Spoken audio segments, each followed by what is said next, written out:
To the final lap of the program. The Zamfara State security challenge continues to take minds on the way out of the doldrums. The Emir of Gummi, retired Justice Lawal Gumi, has painted a grim picture of insecurity in a northwest state. At a panel session on crafting a strategic blueprint for security and prosperity at the 2023 annual conference of the Nigerian Bar Association, the Emir traced the root cause of banditry in the state to indiscriminate allocation of land to farmers since May 1999.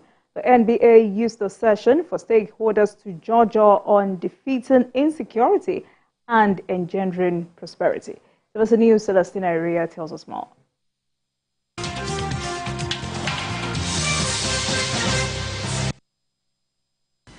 Banditry continues unabated in Zamfara, and the alleged injustice perpetrated by some traditional rulers in Zamfara State has been identified as a contributing factor to the problems in the state. Emir of Gummi is an interested party who believes that the centralization of authority in all security agencies has further exacerbated the situation. Explaining further, the Emir insists the remote causes of banditry in the states dates back to the indiscriminate allocation of land to farmers starting in May 1999. The pushback from those who believed they were robbed is what has resulted in killings, kidnappings, ransom payments, livestock rustling, and arson. With 6,319 persons arbitrarily and willfully killed, 3,672 people kidnapped, 2,805,049,748 naira paid as ransom, 6,483 widows and 25,050 orphans left behind by slain victims, 215,241 cows, 141,404 sheep, 20,600 other animals such as camels and donkeys wrestled, and 3,587 houses,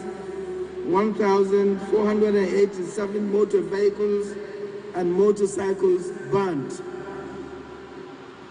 All these statistics are contained at page 279 of the report of the former Inspector General of Police, MD Abubakar's report on banditry in Zamfara State. Since the publication of that report in September of 2021, these figures have since quadrupled. In response to these challenges, Justice Gumi proposes several remedial actions for traditional and religious leaders: intercessory prayer and fasting and charity, traditional science, local joint task force, crowdfunding for security operations, empowerment of youths, civil education and social orientation, regulation of Islamic schools, prioritization of character over money, corruption and violence. The core focus of the renewed hope agenda was made clear by the National Security Advisor, as it is paramount, closely entwined with the economic dimension of the administration's agenda. On past efforts to improve border security to ensure a more controlled movement of persons and goods in and out of the country. This will go a long way in preventing the movement of small arms and light weapons and ending other illicit activities such as cross-border banditry and transnational crimes. The Nigerian police force also came under scrutiny with a call for a comprehensive overhaul that would include rigorous selection and recruitment processes. This transformation aims to enhance the police's ability to maintain law and order, providing effective policing to communities. In Okutebe, where some personnel of SWAT are reported to have been engaging in activities considered to be detrimental to the peace and well-being of the citizens. In fact, he was very definite about some of the activities amounting to a breach of the fundamental rights of the citizens. Well, Frank, what I would say is that I will take this home and we will investigate. A lot of what we get the soldiers to do naturally should not be their responsibility. We need to equip the police sufficiently, make them capable of confronting the security challenges that we face in our country without having to invite soldiers on their barracks to come and help with internal security. Sense for other geopolitical zones to try their hands at a homegrown solution. A homegrown solution that serves as support to our traditional security agencies, the police, the army, the air force, and the rest of them. We just have to work together. One major factor that we were mitigated with when we came on board, we received well over 5,000 petitions in a month on elders, farmers' places.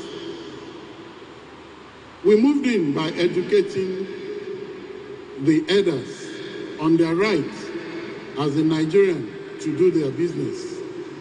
We equally intimated and informed the farmers that they cannot take laws into their hands. These were done before enforcement.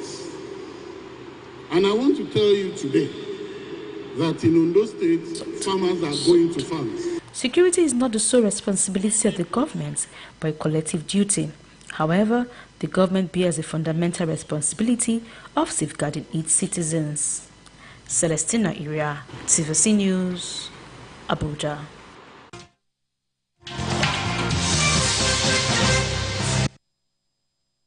There you have it, the 2023 annual conference on the Nigerian Bar Association. BKO, let me start with you. You were at that event. How fundamental is this picture Emir of Gummi painted?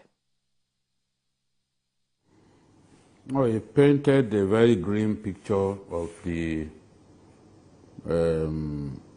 state of insecurity in a state that I've always described as the capital of banditry in our country, with more than 30,000 bandits roaming the state and occupying its extensive forests. So I am not particularly surprised about some of what he said, because I was there in August last year, and I've been told that even some of the places that I visited at that time, like Anka, things have degenerated. People have even told me that I can't return to some of those places that I went to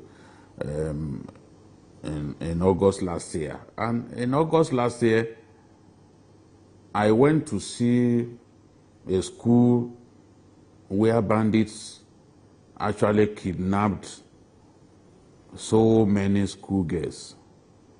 And what I found was that as a result of that attack, more than half of the students refused to return to school. So if we want to defeat the out-of-school children syndrome, we must first fix insecurity, because these guys are constantly targeting students. They know that when they target students, government will come up with ransom.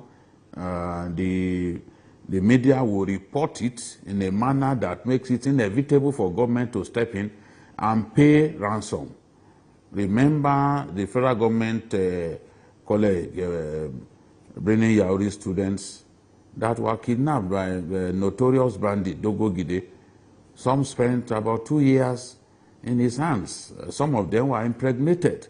These are terrible. These are terrible things happening in the northwest. But as we've seen, even the north central also suffers. But we need to look inwards And Ondo State has given us a reason to believe that homegrown security module can actually work. Amotekun is a success story in Ondo State, and the commander of the Amotekun in Ondo State actually impressed the lawyers and security people in attendance by the statistics that he reeled out. In fact, we were told that internally generated revenue has also responded to improvement in security. So they now generate more money in Ondo State now than before, because productivity will improve when people are able to go to their farms, when people are able to conduct their businesses without the fear of being attacked and all that. If people are in IDP camps, you don't expect such people to be productive, because they just sit in the IDP camps waiting for handouts and all that. So we need to see how, before even state police comes in, we need to see how we can come up with homegrown solutions, homegrown ideas, working with the police and other security agencies in protecting our people. So the point that was made at that session that I moderated was that, look, we all have to jump in and solve the problem of insecurity in our country. We can't leave it to the police and the armed forces alone. It is clear now that we all have to work together. Some groups have said another option to tackling insecurity in Zamfara State is for the government to declare a state of emergency. Well, declaring a state of emergency won't change much, because what we've had here perpetually has been a state of emergency. It's tackling the very foundation of that problem. And then number two, like BKO said, it's also the realization by people that it is not only those who bear arms and wear uniform formally as security men that should be left to do this. I read what I consider a funny but very serious story, which was also published by my own platform, that's in Brini Magaji in Zamfara.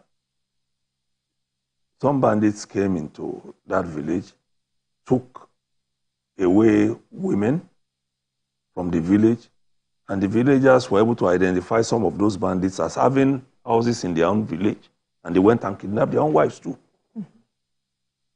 So the bandits are now negotiating with the villagers for the release of their own wives, meaning we are ready for you. And if it gets to that point, it means nobody is safe again, because even the bandits are suffering it. So they have come back into town to come and plead with them to release their wives. So it has gotten to that point where homegrown solution must be found. When these regional security outfits were going to come up during the last regime, there was stout opposition to it. But we can see what they are doing, especially in Ondo State, like we could have said. In Osun, it's also working. In Oyo State, to a large extent, too. So, if we are able to get people who are not criminals into some of these security outfits, we'll be able to get something done. When last did we hear of any major strike in Ondo State? Especially after the Catholic Church incident, where a lot of people were killed and many injured. Security has been tightened, and it's still the same set of people who are doing it, meaning that there has been a solution has been found. More money has been put in by the state government into improving the capacity of the Amotekun in that state. All right, so Dari, another report coming from Zamfara State talks about the paralyzing vacuum at the highest levels of leadership in that state. Zamfara is a peculiar case when we discuss insecurity in Nigeria. The earlier those who should be concerned know this and admit it better. It's not enough to talk about banditry and all this and charge people to bring about a change in Zamfara. There are reports of certain things aiding and fueling these things. I can tell you for free that the level of illegal mining going on in that state. Of gold. Of gold. The investment people make into security as regards this illegal mining business is one threat to peace in Zamfara. People carry guns, people provide guns to people to guide and safeguard their interest in this illegal business. There are also reports that should be checked of illegal allocation of land to farmers and other land users in these same states, fueling insecurity. If you have illegally acquired people's farmland, you will now post people there to secure it, to arm them. These people, apart from doing your bidding of protecting your interests, also put these arms to other use. It is not enough to say we should search for homegrown solution in Zamfara. Governments must live up to expectation. The illegalities going on in that state that have almost become legalized by those who should move against it are fueling insecurity. Government at federal and state level should look into the illegal mining in Zamfara. If we stop it, if we end it, we will have taken care of insecurity in that state. They should look into complaints by peasants, ordinary people, of illegal acquisition of their lands by certain powerful people. It's been on for many years. Protecting those lands lead to people being armed and putting those arms to other use. Also, farmers, peasant farmers, whose lands were taken away, resort to criminalities. All right. I was in Zamfara. I did some researches. I did some stories there. I was able to discover that the things fueling insecurity in Zamfara are quite different from the things fueling insecurity in some other places. Right. So if we look into all these issues, we'll be solving the problem by half. All right, Bikeo, you heard Dari. Let me have your final take on this. Yes, I've had so much said about the presence of gold, fueling, banditry, and all that. But there are local governments in Zamfara where there is not announced, there is not a streak of gold where banditry is present. The truth is, the old northwestern states are contiguous. All the way from Niger State, you can move into all of the old northwestern states through the forest by merely riding your bicycle. So banditry spreads from state to state in that whole area. Yeah. So whether there is gold in a place or they don't have gold, or people look at Shinkafi, for example. Banditry is very rampant in Shinkafi local government of Zamfara State. And if you ask anyone, they will tell you they don't have a drop of gold.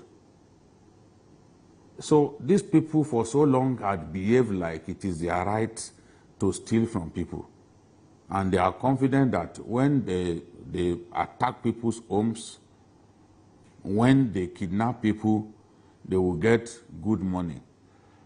Until we decisively deal with them, until we come up with a military campaign that blocks their exit through those contiguous states, because we are attacking them in piecemeal fashion. So if you attack them in Kaduna, they will run into Zamfara, because Kaduna shares boundary with Zamfara. If we attack them in Katsina, they can move from Katsina to another state. So this is what is happening. You attack them in Kebbi, from Kebbi they can move into Niger. From Kebbi they can move into Zamfara. All of those contiguous states, you see banditry is rampant. How do you explain bandits going into a mosque to kill people in Kaduna State, as we saw some hours back? It's a big problem that this government has to deal decisively with, and they need to come up with new ideas. This is what I see. All of the excuses that people are giving, I do not buy a lot of these excuses. We've got to deal with the situation. Thank you very much, Bikio. I think we can end it there. Thank you so much. Bikio, thank you for joining us from Abuja. Thank you so much, Mr. Dotun Oladipo and Mr. Odu for walk-on. Thank you so much, gentlemen. Thank you for your analysis. And please enjoy the rest of your day. Thank you so much for watching. That's all on Journalist Hangout on Sunday. Join us tomorrow for the regular episode of the program at 5 p.m. You can watch the repeat broadcast of this episode tonight at 11:30. We are on YouTube at youtube.com/Citizen News Nigeria. I am Olajumoke Olatunji. Bye for now, and God bless Nigeria.